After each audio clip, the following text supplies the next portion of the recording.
Bien chère maman, aujourd'hui nous sommes réunis pour célébrer un cap aussi impressionnant que magnifique, tes 80 ans. Et comme il y a pile 20 ans, la tradition m'oblige à prendre la parole pour Olivier et moi. À l'époque, en 2005, tu nous avais fait promettre de ne rien organiser pour tes 60 ans. Cette fois-ci, pas de parjure, pas besoin de nous confesser, juste la joie immense de t'avoir parmi nous, entouré des personnes qui comptent profondément depuis si longtemps et que nous remercions Olivier et moi de nous faire le plaisir d'être là aujourd'hui. Tu es né, je vais un petit peu raconter ta vie, je vous rassure, ça va pas être trop long. Tu es né le 16 novembre 1945, je te vieillis d'un an, désolé, le jour où l'UNESCO voyait le jour. Dans une Europe qui se rebâtissait après la guerre, une période de reconstruction et déjà un signe, tu allais toi aussi être une bâtisseuse de liens de vie. Ton enfance fut douce, jusqu'à la perte bien trop tôt de ton papa quand tu avais 8 ans. Une épreuve immense qui t'a malheureusement un peu éloigné de ta maman, devenue inconsolable. Mais tu as trouvé un refuge merveilleux dans l'amour d'Ulysse Lamal, ton grand-père, directeur général des chemins de fer de Belgique, dans la bienveillance perpétuelle de Madame de Galais, et aussi avec l'amour facétieux, moqueur, mais tellement sincère de ton frère aîné, Jaco, qui nous manque cruellement depuis mars 2015, il y a 10 ans. Son image forte, son humour, ses côtés aventuriers et sa présence rassurante restent gravés et présents au quotidien, et ont fait depuis de Maria la plus grande consommatrice de petites bougies de tout Bruxelles. À l'Institut Saint-André, chez les Bonnes Sœurs, tu as mêlé sérieux et espièglerie, avec Chantal notamment, et aussi ton amie Hélène, avec laquelle vous riez aux éclats des Madame Chapeau, de l'assistance au salut de l'abbaye de la Cambre, bien plus que vous ne vous consacriez aux prières. Cela a bien changé depuis. Quoique. Je me souviens d'un de nos fous rires à tous les trois, Olivier, toi et moi, lors d'une messe au monastère d'Urtebise quand on était petits, lorsqu'une dame âgée avait sorti des statues de Marie et d'autres saints et les cognait les unes contre les autres dans un combat aérien et apocalyptique. Puis vint le temps des études à l'Institut Libre Marias, rue d'Arlon-XL, dans le quartier où ta maman dynamisait une association de promotion de la province de Luxembourg. Tu as obtenu une licence en traduction anglais-russe au cœur de la guerre froide, un choix audacieux que tu as mené avec brio en travaillant sans relâche. Et c'est là aussi que tu as approfondi des amitiés indéfectibles avec Chantal et Mia, qui durent depuis plus de 60, voire presque 70 ans. Oui, Chantal, plus. Ton amour des voitures intergénérationnelles, enfin sauf pour certains sans les citer, et transmis encore à Olivier, t'a fait conduire à 14 ans et même faire des rallyes touristiques avec papa comme copilote, ça devait être épique. Quelques années plus tard, la rencontre avec papa. Un coup de foudre à la taverne danoise à côté de la Bourse en 71. Coup de foudre aussi pour ses mains de pianiste. Un mois passé à Budapest pour construire votre amour, sous le drapeau de la Belgique qui a flotté tout ce mois sur le toit de l'Académie Liszt, grâce à papa qui représentait la Belgique lors de l'édition 71 du concours international Liszt Bartók. Autodidacte du piano et avec les cours de Robert Steyart, professeur éminent à la chapelle musicale Reine-Élisabeth, il a atteint les quarts de finale parmi des jeunes pianistes tous professionnels. Les fiançailles, puis le mariage le 22 septembre 72, entouré de vos témoins de ce jour, Marc et Chantal, présents aujourd'hui, après quelques péripéties en droit canonique qui ont permis à papa de pouvoir se marier une deuxième fois à l'église et retrouver ainsi les grâces de l'abbé de Givre dont tu étais si proche. Et un peu après, Olivier et moi. On vous passe les détails de notre enfance et adolescence, on n'a pas toute la journée non plus. Ensemble, vous avez construit un foyer chaleureux à Bruxelles, au numéro 20 de la rue Victor-Grayson, ce paquebot de 5 étages que tu n'as jamais vraiment aimé. Et puis les vacances à Gérimont, ce retour aux sources maternelles ardennaises, où tu as transformé un terrain sauvage et marécageux d'un hectare en un jardin bucolique aux centaines d'espèces d'arbres et d'arbustes et aux dizaines d'espèces d'oiseaux. Papa avait des idées, mais toi tu avais les bras et le courage. Bonne maman Lamal disait de lui Guy, le problème avec vous, c'est qu'on ne peut même pas dire que vous ne savez rien faire de vos 10 doigts, puisque vous jouez du piano. Puis eut lieu les voyages mémorables à 4. La Moselle luxembourgeoise pour commencer, l'Écosse, l'Autriche, la Suisse, l'Espagne, Paris, Londres, la baie de Somme et le Kenya pour vos 30 ans de mariage, où Olivier s'est créé de solides racines et un talent indéniable de photographe animalier. Vous pouvez admirer le joli lion ici qui trône au-dessus de l'armoire, et même de guide de safari. Et puis tous les voyages avec papa, la Provence, d'où vous est venu cet amour des santons, environ 150 petits personnages et animaux qui garnissent le dessus de votre buffet 3 mois par an. Les îles Baléares, Rome et le Vatican, avec une superbe photo de vous deux main dans la main avec le pape Jean-Paul II, l'Australie, Bali, Singapour, Israël, Tenerife et ses baleines pilotes, l'Espagne et beaucoup d'autres.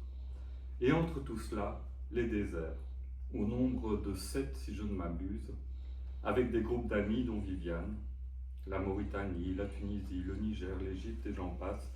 Tu y as trouvé ce silence absolu qui t'apaise sur les traces ensablées de Théodore Monod. Tu es devenu une nomade aguerrie, préférant le dromadaire à la Volvo ou à la Ford Scorpio et la belle étoile au confort des hôtels. Tu as partagé ces aventures dans des récits de vie magnifiques, preuve de ton amour des mots et de la lecture que tu nous as transmis. À ce sujet, tu as écrit depuis des centaines de pages de récits de vie au sein d'un groupe d'écriture, retraçant les histoires de toute la famille, de tes grands-parents à notre présent, témoignages essentiels ancrés avec eux sur le papier. Pour paraphraser mon oncle Paul ici présent, tu es devenu en quelque sorte le porte-manteau de notre famille. Ta vie est aussi faite de valeurs profondes, la foi, la générosité, l'attention aux autres. Tu as accompagné des malades à Lourdes avec papa, encadré des générations de futures communions, consacré tant de temps à visiter des personnes âgées, leur offrant réconfort et sourire, et depuis 20 années, du bénévolat aux soins palliatifs du Bois de la Pierre, que tu viens de recommencer il y a 3 semaines. Sans oublier la famille. Tu as toujours veillé à recréer et maintenir les liens, et à faire vivre les traditions et les souvenirs. Comment ne pas penser aussi à ta maman, née le 13 août 1906 à Saint-Hubert, quand on parle de tradition. Ces fêtes de Noël extraordinaires au 41 de la rue Jean-Baptiste Collins, sa fameuse bûche, elle nous a accompagnés pendant tant d'années avec ses racines bourquines, son amour des autres, sa gentillesse extrême, son humour et tous ses souvenirs de la guerre 14 et de la guerre 39-45. Elle a fini sa vie en se recentrant sur les petites choses essentielles, sa famille proche, ses sourires quand nous arrivions, même si elle ne nous reconnaissait pas toujours, et elle s'est éteinte tout doucement dans tes bras, comme tu l'avais toujours souhaité. Il y a presque 25 ans maintenant, l'installation, on se rapproche, il y a presque 25 ans maintenant, l'installation à Louvain-la-Neuve, avenue des Mespeliers 60. Cette maison qui était l'objet d'un coup de foudre immédiat, dès l'ouverture par l'agent immobilier qui était complice pour cet achat, de la porte du salon donnant sur le petit jardin, véritable volière d'oiseaux, petit havre de paix, repère également de hérissons occasionnels et surtout de tes adorables rouges-gorges, tes piquets pêches et les deux tourterelles quasi apprivoisées. Maison magnifique, agréable et paisible que tu adores. Petit jardin, entre le sauvage et l'entretenu, ce qu'aujourd'hui on appellerait un jardin punk, à savoir un petit jardin rebelle, écologique et minimal, qui laisse beaucoup de liberté aux végétaux avec un petit entretien ponctuel. Tu es aussi une miraculée de la vie, on en parlait il y a 2 minutes avec Pontéville. Après tes 4 hémorragies cérébrales consécutives et toutes les complications qui ont suivi en 2018, ayant nécessité 5 opérations en tout, en comptant la chirurgie réparatrice quelques mois après. Plusieurs mois à l'hôpital donc, mais tu as été sauvée par la neurologue Gaëtane Picard, ancienne compagne de classe d'Olivier en primaire, hasard ou plutôt coïncidence de la vie, et par le docteur Vincent Marnef, extraordinaire neurochirurgien à la clinique Saint-Pierre-au-Tibi. On a croisé cet éminent chirurgien à 2 fin 2024, par hasard dans les couloirs de la clinique. il a été aussi surpris que profondément heureux de te voir toujours aussi vaillante. Toi, sa recordwoman en nombre d'opérations, il en était à 2 sur la même personne auparavant et il t'a opéré 5 fois.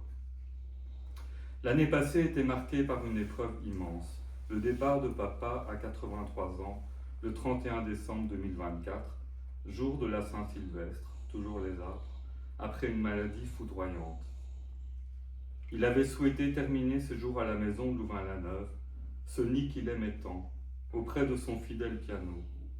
Ce fut atroce pour nous, mais papa a eu une fin de vie menée avec une finesse et une intelligence rares. Il a pris le temps de parler avec chacun de nous, séparément, à 2 ou à 3, à plusieurs reprises, pour effacer les éventuels malentendus et les non-dits, mais surtout faire ressortir les plus belles choses, notre profond amour familial, notre bienveillance, nos voyages en famille, dont un tour en Irlande du Nord à nous deux, à toi et moi, un séjour à Rhodes avec Olivier, New York et Washington avec papa pour les 40 ans d'Olivier, et un tour du Sri Lanka avec chauffeur avec lui pour mes lointains 40 ans aussi. Les années à Gérimont, l'enfance, l'adolescence, nos parcours d'adultes, la musique, et plus de 53 ans de vie commune avec maman, 50 avec Olivier et 48 avec moi. Il savait très certainement que le deuil est un peu moins rude à traverser lorsqu'il n'y a plus de regrets, ces épines qui retiennent en arrière et qui empêchent souvent la vie de retrouver son cours. Grâce à cela et à tout ce qu'il nous a transmis, l'amour de la nature, de la musique, de la lecture, la valeur du travail, l'art d'apprendre chaque jour et l'humour, ce deuil est devenu petit à petit, jour après jour, semaine après semaine et puis mois après mois, ce que l'on appelle un deuil réussi. Pour paraphraser le psychanalyste anglais Wilfred Bion, réussir son deuil, c'est grimper sur les épaules du disparu et poursuivre sa vie avec son propre regard, additionné à celui de l'être cher qui est parti. Cette posture psychique d'apprendre à accepter la perte de l'autre et à penser ses émotions est aux antipodes de la position dépressive. Et c'est ce chemin du deuil réussi que nous avons emprunté ensemble, Olivier, toi et moi. Ce nouveau chemin partagé à tous trois nous a conduits à Paris au début du mois de mai pour un merveilleux séjour en hommage à papa, dans sa ville préférée où il est allé des dizaines de fois. Redécouvrir ses endroits préférés, Saint-Germain, Saint-Gervais, la Sorbonne où il travaillait sur Spinoza, Montmartre, les Tuileries, le Jardin des Plantes, l'Orangerie et ses nymphéas. Mais surtout, la blancheur immaculée de Notre-Dame et ses orgues resplendissantes après rénovation, ce qu'il rêvait de voir. Il avait vu la reconstruction extérieure et a néanmoins pu voir à l'hôpital la cérémonie de réouverture des portes de cet édifice millénaire. Ce fut un moment fort à nous trois, plein d'émotions et de gratitude. Nous avons très fortement ressenti sa présence, immanente et atemporelle à nos côtés. Alors aujourd'hui, maman, en cette belle journée du 16 novembre, nous voulons te dire merci. Merci pour ton amour aussi grand que profond, pour ton courage, pour tout ce que tu nous as transmis. La beauté des choses simples, savoir jouir de petites choses est tout un art de vivre. Le goût de la nature, l'amour des langues et de l'écriture, la bienveillance envers nos proches, la fidélité aux valeurs. Tu es la maman que nous avions toujours rêvé d'avoir et c'est un privilège inestimable de t'avoir à nos côtés. Et pour l'avenir. Nous te souhaitons de continuer à tracer ta route avec bonheur et avec ton genou de Robocop flambant neuf.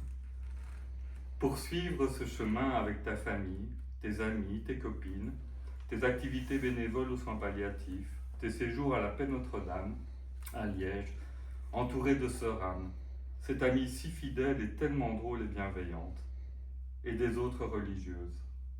Tes moments de lecture, de méditation et de silence, ton retour à l'équipe Notre-Dame avec ses 3 amis de longue date, tes moments d'observation de la nature et de tes rouges-gorges, des séances d'écriture, du modelage et surtout d'amour et de protection de tes 2 fils. Je ne voudrais pas oublier dans cet inventaire ta fidèle Toyota Prius hybride aux 250 000 km. Des petits voyages, Bruges t'attend, je pense, Paris peut-être aussi, et des instants précieux comme aujourd'hui avec vous toutes et tous.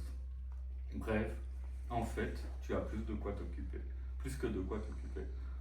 Je suis enfin arrivé à la fin de ce presque double marathon verbal de 80 km de vie. Nous levons nos verres à ta santé et nous te souhaitons, bien chère maman, un merveilleux anniversaire, plein de vie, de joie, de lumière et d'amour. Merci François. Avec plaisir. Merci Olivier. Merci. Oh, attention, pas une nouvelle opération au crâne. Non.